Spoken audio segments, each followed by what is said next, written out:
心理韌性咧，其實係講緊子女面對一啲困難啊，或者挫折嘅時候，點樣可以好好咁樣面對。咁首先第一咧，其實要多多培養佢哋嘅自信。好多時候咧，小朋友唔係個個都叻讀書，咁佢哋唔叻讀書嘅時候，可能以喺音樂啊、運動呢啲方面着手，係希望咧佢哋獲得一啲成功感，同埋結識到一班咧志同道合嘅朋友。咁如果有人支持佢，遇到困難嘅時候咧，都更加容易去解決。另外咧，佢哋都要明白間唔中做錯其實係冇問題，因為呢個世界咧其實成日強調完美，但係其實失敗先係成功之母啊嘛。家長咧可以定期俾一啲小任務佢哋，或者透過同佢哋玩遊戲啦、運動咧，等佢哋體驗下輸嘅感覺啦。等子女知道咧，佢哋遇到困難或者輸嘅時候咧，其實都係成長必經嘅階段嚟嘅。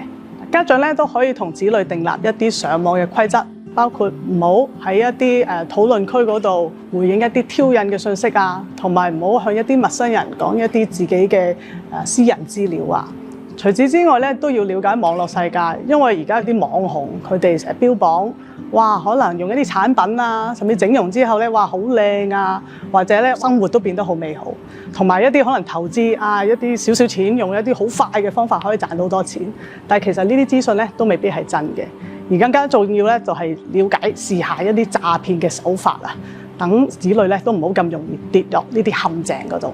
另外咧，家長咧要同子女保持一個良好嘅關係，有陣時要多啲同佢哋傾偈啦，唔好成日批評佢哋啦。因為咧要等子女